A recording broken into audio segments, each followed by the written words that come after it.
सतगुरु कबीर साहेब की जय। सतगुरु इंद्रमणि साहेब की जय। सभी साथ संगत को हाथ जोड़कर सरकार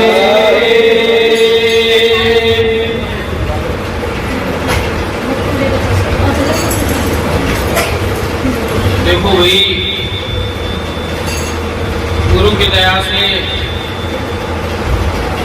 सत्संग में आते हैं तो शब्द वाणी पे विचार करना बहुत जरूरी है। विचार करेंगे तभी कुछ प्राप्त हो सकता है, तभी कुछ हमें मिल सकता है। अगर हमने विचार नहीं किया तो कुछ भी नहीं मिलने वाला, कुछ भी हासिल होने वाला नहीं है। साहिब की दया से आज हम कोशिश करते हैं, समझवानी तो लाते हैं, लेकिन क्या है उसके ऊपर विचार नहीं करेंगे। विचार करेंगे तभी सत्संगी कहलाने का जीव हकदार होगा, नहीं तो नहीं होगा। तो गुरु की दया से, क्योंकि संतों की बात को अगर जीव पकड़ता है, उनकी बात को पकड़ेगा, आवागमन के चक्कर से जीव जो है मुक्त हो पाएगा। ये आवागमन का चक्कर जो है छूट पाएगा। ये काल ने ऐसा चक्कर लगा रखा है, जीव को समझ में आने नहीं देता, क्योंकि मन के चक्कर इतने हैं, इसी के चक्कर में जीव जो है उलझ के रह जाता है। मन के चक्कर जो है 99 चक्कर काल ने बताए हैं। अब 99 चक्कर आप सोच के देख लो, कहीं न कहीं तो जीव अटकेगा। तो उस एक चक्कर जो है, सत्ता रास्ता जो है, उसी रास्ते से जीव बाहर जा सकता है, मालिक की बात से बाहर जा सकता है, मालिक की बात से इस आवागमन के चक्कर से पार जाएगा। तो उस बात क्या है, उस बात को समझने की कोशिश करते हैं। कहते हैं लो चुंबक की प्रीत जो लोहे को ले उठाए, ऐसा शब्द कबीर का काल से नहीं छुटाएगा। कहते हैं वही लो चुंबक की प्रीत जो, जैसे कि लो और चुंबक की जो प्रीत होती है, ऐसी ही कबीर साहिब के शब्द की और जीव की जो है प्रीत है। ऐसे ही जैसे लो है, चुंबक जो है खींच लेती है लोहे को, ऐसे ही कबीर साहिब का शब्द जो है वो काल से बचा लेता है, काल से खींच लेता है। ये कबीर साहिब के शब्द में विशेषता है, कबीर साहिब के शब्द में पावर है, क्योंकि जो पावर वाला शब्द है वही पार उतरेगा। क्योंकि ठाडे का सहारा तो लेना जरूरी है, अगर ठाडे का सहारा नहीं लिया तो बात बनेगी नहीं। इस संसार में जो है ठाडा कौन है, ये विचार करने की बात। अभी कहते हैं कभी कबीर साहिब की साखी में कहती है कि कहें कबीर हमें चीने बिना बड़े 84 माए। तो कबीर साहिब के कहते हैं भी उनको चीने बगैर, उनकी बात को माने बगैर तो फिर जीव को 84 में ही जाना पड़ेगा। कहते हैं अजर अमर बिन से नहीं सुख सागर में वास, केवल नाम कबीर है गावा धर्मीदास। एक कबीर साहिब का नाम ही ऐसा है जो इस अजर अमर अविनाशी है, और तो जितनी भी चीजें हैं वो सारी खंडित हो जाएंगी, सब खिलमिल हो जाएंगी। हाँ, बस फर्क इतना है, किसी का कितना ही समय है, किसी का कितना ही समय, क्योंकि कबीर साहिब का नाम जो है, सतनाम जो है, वही एक टिकेगा और टिकने वाला है नहीं। कहते हैं अखंड साहिब का नाम और सब खंड है, खंडित वेद सुमेर खंड ब्रह्मंड है। अखंड साहिब का तो नाम ही है। साहिब का नाम कौन सा? मालिक का नाम, कबीर साहिब का नाम। उस कबीर साहिब के नाम से अलावा ऐसा कोई नाम नहीं है, ऐसी कोई चीज नहीं है जो कि बच पाए, क्योंकि सबका एक ना एक थोड़ा बहुत ज्यादा जैसा भी है समय है, लेकिन कबीर साहिब का नाम जो है वो ताउम्र अजर अमर है। ये धर्मदास जी ने भी साक्ष्य के माध्यम से बताने को भी कोशिश की, जी को अजर अमर बिन से नहीं सुख सागर में वास, केवल नाम के कबीर साहिब का ही नाम है वो और कोई नाम नहीं है। तो ये हमें समझने की बात है। अगर समझेंगे, समझने की कोशिश करेंगे तभी बात बढ़ेगी।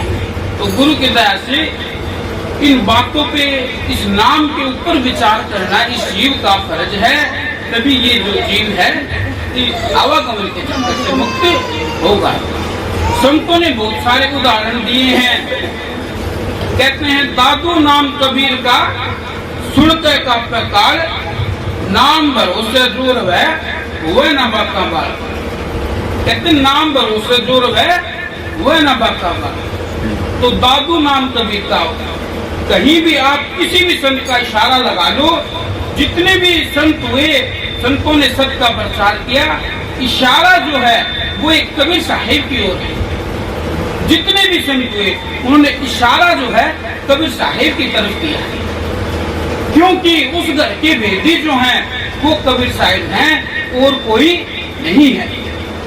अगर इस घर की बात करें, अगर कोई संसारिक में अगर किसी का घर है, अगर वहां से कोई चीज प्राप्त करनी पड़े, कहीं से कुछ ढूंढना पड़े, तो संसारिक में उस घर का जो मालिक है, उस घर का जो मुदी आदमी है, वो उस चीज को बता सकता है उस घर में क्या चीज रखी है। कहते हैं वस्तु कहीं ढूंढे कहीं किस विध आवे हाथ, वस्तु तब ली जानिए भेदी लीजिए साथ। देखो साखी भी यही समझाने की कोशिश कर रही है, वस्तु कहीं है और इंसान ढूंढता कहीं है। अगर वस्तु तो ये लगा लो इस अलमारी में रखी है, और इस घर में कहीं भी ढूंढ लो वो चीज मिलने वाली नहीं है। इस घर का जो भेदी होगा उसे जरूर पता होगा कि कोई भी चीज है, अगर इस अलमारी में वो चीज रखी है तो उस भेदी को, उस घर के मालिक को जरूर पता होगा कि भी वो चीज कहाँ रखी है। ऐसे ही हम बात उस घर की कर रहे हैं, तो उस घर की बात को कौन बताएगा? उस घर को जाने का रास्ता कौन बताएगा? रास्ता तो वही बता सकता है जो उस घर से आया है।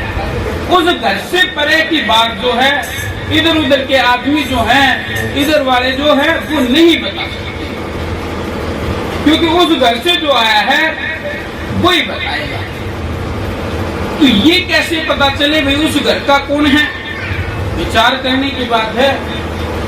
ये भी तो पता चले कि उस घर का कौन है, तभी तो वो बात बताएगा, तभी उस बात के ऊपर हमें दृढ़ होना पड़ेगा।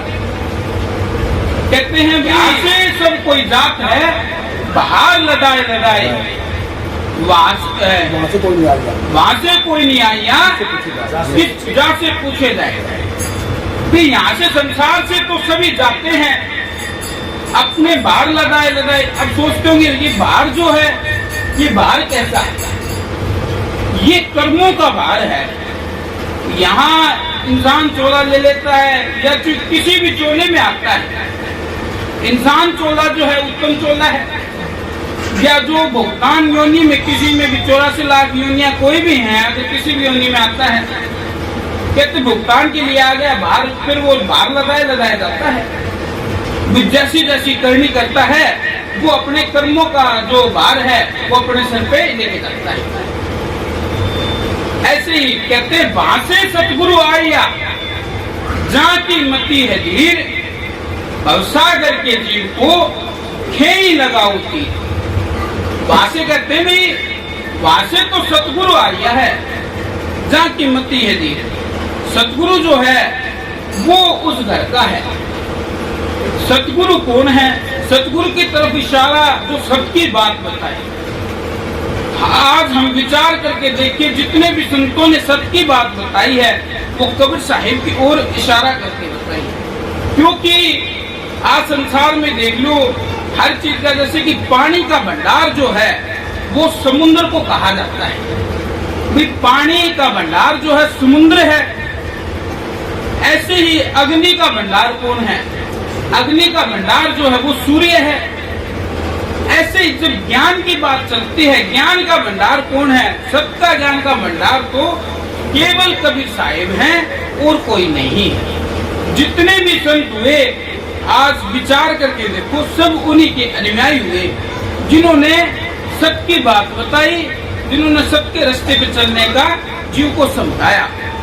कहते हैं मारे चलते जो गिरे ताको नाई दोस्त, कहे कबीर बैठा रहे कासिर करने की। कहते मार्ग चलते जो गिरे उसको दोष नहीं लगता। तो मार्ग सबका है। अभी सोचे ये संसारिक कोई मार्ग छोड़ना बता, संसारिक मार्ग तो हमें आज विचार करें, अगर मार्ग का मतलब तो रास्ता होता है। आज किसी को दिल्ली जाना है, किसी को दादरी जाना है, किसी को बहनी जाना है, किसी को कहीं जाना है, किसी को कहीं जाना है। वो मार्ग तो हम किसी ना किसी से पूछ के चले भी जाएंगे, फिर किसी न किसी आदमी से पूछ लेंगे। खुद को नहीं पता होगा तो किसी न किसी और को पता होगा। और आजकल तो और भी सुविधाएं आ रही हैं। आजकल तो फोन में भर लेते हैं, मैप में भर लेते हैं, तो वे पहुंच जाते हैं। लेकिन उस घर का रास्ता जो है वो मैप में लगाने से बात नहीं बनेगी। उस घर का रास्ता तो सतगुरु ही बता सकता है, कोई मैप, कोई गूगल, कोई भी नहीं बता सकता। उस घर का तो रास्ता जो है केवल कबीर साहिब ही बता सकते हैं, और किसी के बस की बात नहीं है। ये विचार की बात है। आज जैसे कि विचार करें, अब कबीर साहिब की बात पे इतना फोकस तो कर रहे हैं, उस घर के हैं, लेकिन कैसे हैं? संत शिरोमणि कबीर साहिब ही क्यों हैं? ये विचार करते हैं। जैसे कि देखो, आज संसार में कोई भी जीव जो है आता है तो माँ के पेट से आता है। वो शरीर को अपना के आता है, माँ के पेट से आना पड़ता है। संसार में अगर मत लोग में कोई भी आता है, ये विचार की बात है। और जब इस संसार से जाता है तो ये जो देह है, ये 5 तत्व का पुतला है, इस पुतले को यहीं छोड़ के जाना पड़ता है। ये भी देखे की बात है भाई, विचार करते हैं, ये तो सही बात है। लेकिन कबीर साहिब ही एक ऐसे हैं जो इस नियम को काटते हैं, इस नियम को बिसराते हैं। आप सबको पता भी है, एक कबीर साहिब ही ऐसे हैं जो माँ की पेट से नहीं आए, और ना ही वो अपना शरीर यहाँ छोड़ा तीन लोक में। तो इसी से तो पता चलता है, ये विचार करने की बात है, वो इस 3 लोक में से तो नहीं थे। क्योंकि जो भी इस 3 लोक में अगर कोई भी आया है, सबका यही नियम है।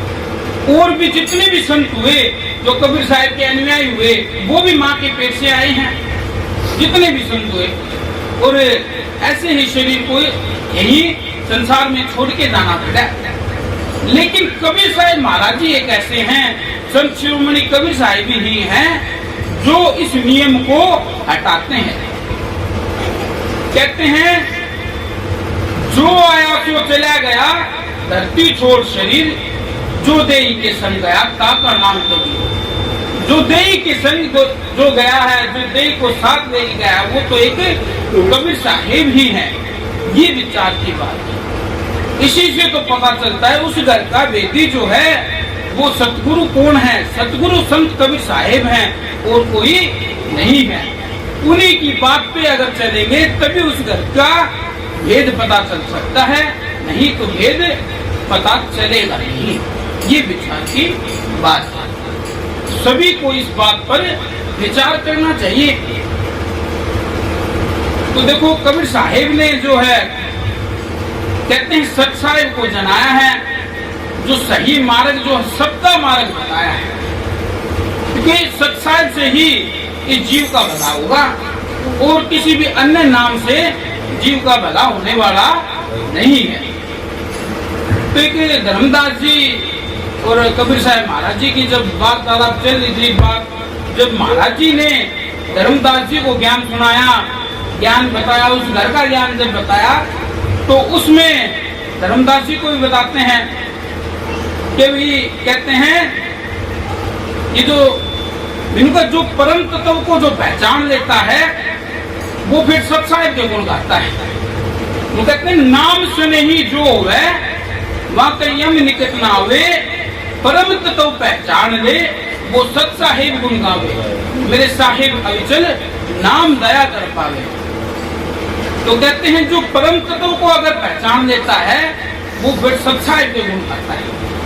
ये भी धर्मदास जी को समझाया और धर्मदास जी ने को दृढ़ करवाया है। सत साहिब को ऐसी बात नहीं है। और भी धर्मदास जी की और भी बहुत सारी वाणियां हैं। कहते ने भी धर्मदास सत साहिब भी घट घट में समोई। तो और भी बहुत सारी वाणियों में उन्होंने बताया है। घट घट में तो देखो सत साहिब ही जो है ये शरीर में, देखो सत साहिब जो है, सत जो है सबके शरीर में है। और सत है तो इसकी कीमत है। ये जो सत जो है, ये जीव जो है, ये जिस दिन भी शरीर से अलग हो गया उसी दिन इसकी वैल्यू जो है वो जीरो हो जाएगी। फिर इसको कहेंगे ये तो मिट्टी है। भाई जब निकल जाता है जीव इस शरीर से निकल जाता है फिर इसकी वैल्यू जीरो हो जाती है। और जब तक वो जीव है इसकी अनमोल वैल्यू है। और बचाने की कोशिश करते हैं, लाखों करोड़ों रुपए का डॉक्टर बिल बना दे वो भी देने के लिए तैयार हो जाते हैं। कहते हैं भी ये जीव को रोकने के लिए कोशिश करते हैं। तो जीव की वैल्यू है। जैसे ही वो जीव इस शरीर से निकल जाता है ये दे तो ऐसी कैसी एज इट इज, जैसे आज हम देख रहे हैं ये जीव निकलने के बाद दिखता तो वैसा ही है, शरीर तो ऐसे का ऐसा ही है, फिर भी वैल्यू नहीं रहती। फिर कहते हैं कि चलो ये तो मिट्टी हो चुका है, इसको भी दफनाओ, कोई कहता है इसको जलाओ। जो भी जैसी जैसी धारणाएं मानता है वो वैसे वैसी क्रियाएं करता है। किसी ने कोई क्रिया कर रखी है, किसी ने कोई क्रिया कर रखी है। तो वैल्यू किस चीज की है? वैल्यू तो सार चीज की है। अगर सार चीज है तभी बात बनेगी। इस शरीर में तो सार चीज जो है जीव है, सत्य है। क्योंकि सत्य वही है जैसे कि बूंद और समुद्र का, जैसे कि साहिब उदाहरण देते हैं। कहते हैं कि भी बूंद समाया समुद्र में जानत है समुद्र, बूंद समाया समुद्र में जानत सब कोई, समुद्र समाया बूंद में बुझे बिरला कोई। समुद्र जो है बूंद के अंदर समाया हुआ है, इस बात को कोई बिरला ही जानता है।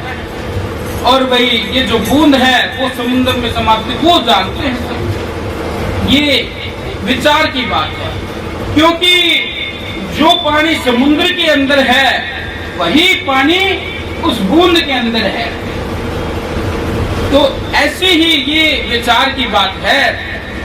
ये जो जीव जो है ये मालिक का अंश है। मालिक का अंश है तो वही मालिक का अंश जो सत्पुरुष का अंश है तो ये भी सत्य ही हुआ। ये विचार करने की बात है। जैसे वो बूंद जो है, जैसे समुद्र में पानी है, उस बूंद में पानी है, अगर उसमें अगर कोई भेद है, विचार करें तो कोई भेद नहीं है। ऐसे ही सत्पुरुष के अंश हैं, उन्हीं का जो सत्पुरुष का अंश है तो ये भी जीव जो है ये भी सत्य ही है। आज संसार में कहते भी हैं भी ये जो ये सत्य है जो बोलता है यही तो सत्य है। तो इस बात पर विचार करने चाहिए, लेकिन समझ नहीं है, परख नहीं है, ये भूल चुका है। बात है ये सतगुरु यहाँ संसार में आए हैं तो वो जो जीव को क्या समझाते हैं उसको याद दिलाते हैं। कोई ऐसी बात नहीं है कि भी सतगुरु जो है बाहर से कोई चीज लाए हैं जो उसके अंदर डाल दी, ऐसा नहीं है। सतगुरु जो है उसके अंदर तो सब तो है लेकिन उसको जनाते हैं। मालिक का नाम तो उसी के अंदर है। आज संसार में भी आप कोई भी ज्ञान प्राप्त कर लो, कोई भी चीज सीख लो, वो उसी के अंदर ही होता है, लेकिन उसको निखारना पड़ता है। जैसे कि कोई भी ज्ञान, जैसे मिर्ग का भी एक उदाहरण दिया है। मिर्ग के पास जैसे कस्तूरी होती है, कहते मिर्गा की ना भी बस कस्तूरी नहीं मिर्ग न बेरा, बन बन माही घायल हो बन माही डोले, सूंघ घास का मेरा, साधु गुरु बिन घोर अंधेरा। क्योंकि उसको उस चीज की परख नहीं है, उस चीज का ज्ञान नहीं है, इसलिए उसे भ्रम में है। ऐसे ही जीव को सबका ज्ञान नहीं है। सबका ज्ञान कहीं बाहर से आने वाला नहीं है, वो अंदर से ही उपजता है, विश्वास से ही उपजता है। कहते हैं खोजी हो तुरंत मिल जाओ, एक पल की तलाश में कहत कभी सुनो भाई साधो, मैं तो हूँ विश्वास में। खोजी होना चाहिए और विश्वास होगा, विश्वास में ही सदगुरु है, विश्वास में ही कबीर साहिब हैं, वो कहीं बाहर ढूंढने से नहीं मिलेंगे। ये एक विचार की बात है। तो इस बात के ऊपर हमें विचार करना चाहिए गुरु के दायरे से। तो आज के लिए साहिब के दायरे से इतना ही, और सत्संग में आना चाहिए, सत्संग में शब्द वाणियों को सुनना चाहिए और उसके ऊपर विचार करना चाहिए। तो एक बार जय के नारे लगाओ भाई। सदगुरु कबीर साहेब की जय, सदगुरु इंद्रमणि साहेब की जय। सभी साथ संगों को हाथ जोड़कर सब साहेब।